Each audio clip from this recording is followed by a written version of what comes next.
Hoje, iniciaremos na disciplina de português o capítulo 1 do caderno 2, Nativos de nosso país. Neste capítulo, vamos trabalhar estratégias de leitura e produção de reportagens de divulgação científica, enfatizando a temática dos povos indígenas na formação da nossa cultura. Entre os aspectos linguísticos abordados estão os conceitos de frases declarativas, exclamativas e interrogativas, de encontros vocálicos e de vogal e semivogal. Diversos povos indígenas já viviam no Brasil quando os portugueses chegaram aqui. Vocês sabiam que a palavra indígena significa nativo? Mas o que significa nativo? Nativo é aquele que é natural de determinado lugar. Por exemplo, meu povo é natural daqui, ou seja, originário deste lugar. Nascemos e sempre vivemos nessa terra. Foi em 1500 que os portugueses chegaram aqui e fizeram os primeiros contatos com povos indígenas, certo?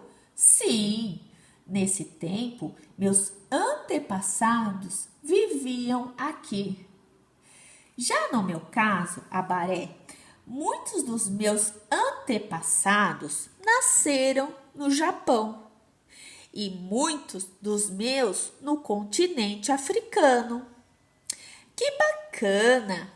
Quanta diversidade temos no nosso Brasil, não é mesmo, crianças? Hora da leitura. Página 4. Leia um conto contemporâneo escrito pela autora Thelma Guimarães sobre um menino que visitou uma aldeia indígena. Uma aldeia perto de casa. Eram quase 4 milhões de indígenas em 1500 e hoje sobraram pouco mais de 300 mil. A professora escreveu a frase na lousa e antes de terminar a aula, passou uma pesquisa sobre o Dia do Índio. Foi para casa pensando na pesquisa e na frase. À noite, eu já tinha revisado um monte de livros e recortado umas fotos coloridas quando decidi pedir ajuda ao meu pai. Podemos ir a um lugar bem próximo da nossa cidade, onde há uma aldeia, ele sugeriu. O que você acha? Ajudaria na sua pesquisa? E como? Eu fiquei super feliz. Puxa, nem imaginava que pertinho da nossa cidade ainda houvesse uma aldeia indígena. Aquela notícia tinha me surpreendido mesmo. Saímos no sábado bem cedo. Minha mãe estava tão animada quanto a gente. Pensei que fosse encontrar uma fileira de ocas, que são as casas dos índios, e índios trançando cestos de palha. Mas tudo que vi foi uma casa bem grande de madeira e outras de tijolos ao redor. A maioria delas era coberta por telhas onduladas que a gente usa na cidade. Assim que um dos moradores da aldeia se aproximou, meus pais explicaram que estávamos ali para fazer uma pesquisa escolar. Meu pai perguntou se eu poderia tirar fotos. Não me passou pela cabeça que aquele homem que começou a conversar conosco fosse um índio de verdade. Quantos índios tem nessa aldeia? Perguntei. Pouco mais de 100. E não somos índios, mas indígenas, ele corrigiu. Apesar de não haver entendido muito bem a diferença entre uma palavra e a outra, continuei a perguntar: por que vocês não vivem em ocas?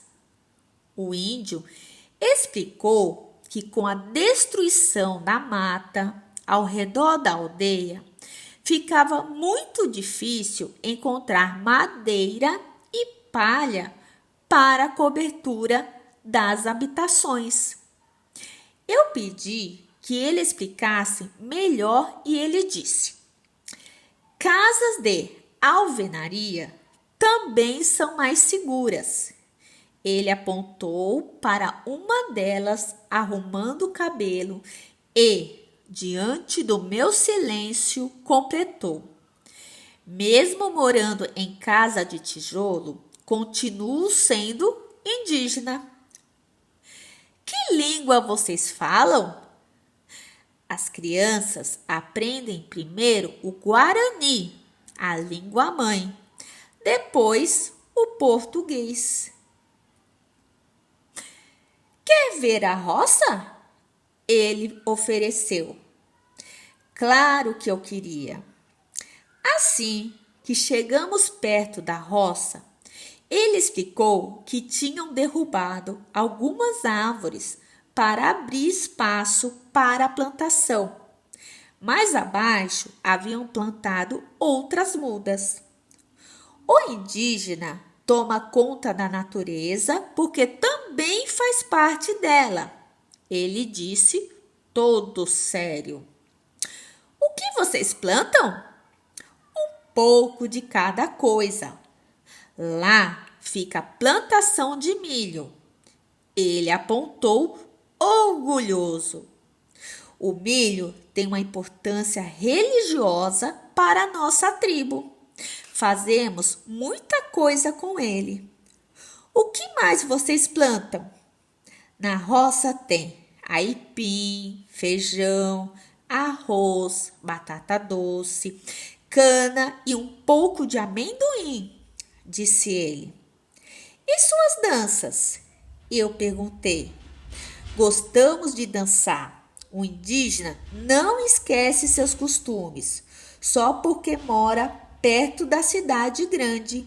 Ele até chegou a sorrir. Não era aquilo também o que eu esperava encontrar. Sempre que pensava em indígenas, imaginava gente quase sem roupa, com pinturas pelo corpo, cocares, pena nos colares e pulseiras. Mulheres com crianças nos cestos, ocas, danças e fogueiras. Saímos da aldeia com uma sensação muito esquisita. Quando entramos no carro, minha irmã foi a primeira a falar. Agora, os índios vestem roupa, né, pai?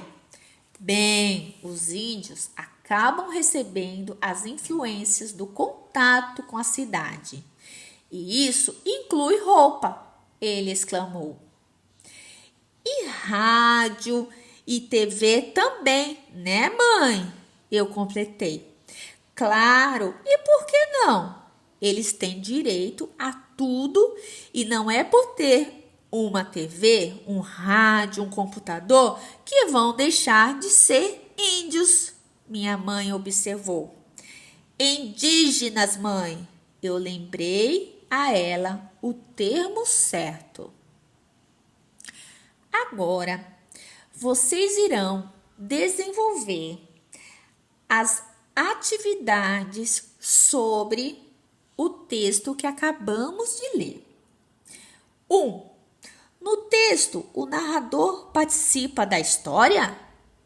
Vocês irão copiar do texto um trecho que comprove sua resposta. 2. No texto, a criança que visitou a aldeia demonstra ter se surpreendido algumas vezes. Complete o quadro descrevendo as causas para cada momento de surpresa vivido pela personagem. 3. O indígena contou à criança 2 motivos que levaram os moradores da aldeia a construir casas de alvenaria. Quais são eles?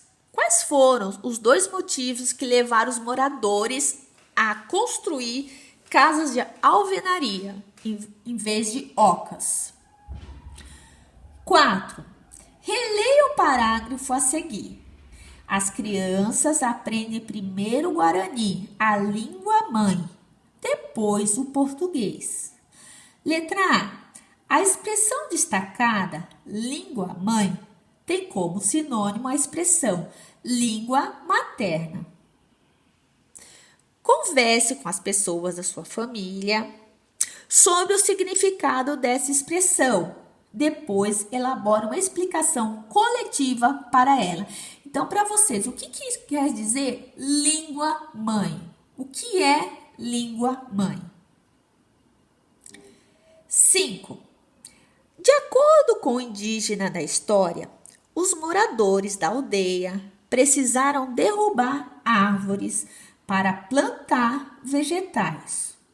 O que eles fizeram para que a natureza não fosse prejudicada? 6. Que explicação o morador da aldeia, o indígena, dá para essa atitude? 7.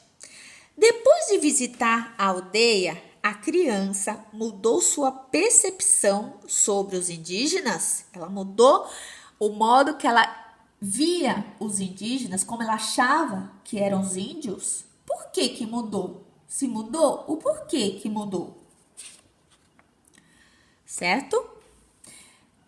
Na próxima aula, continuaremos os nossos estudos do capítulo 1 e faremos as correções dessas atividades. Até mais!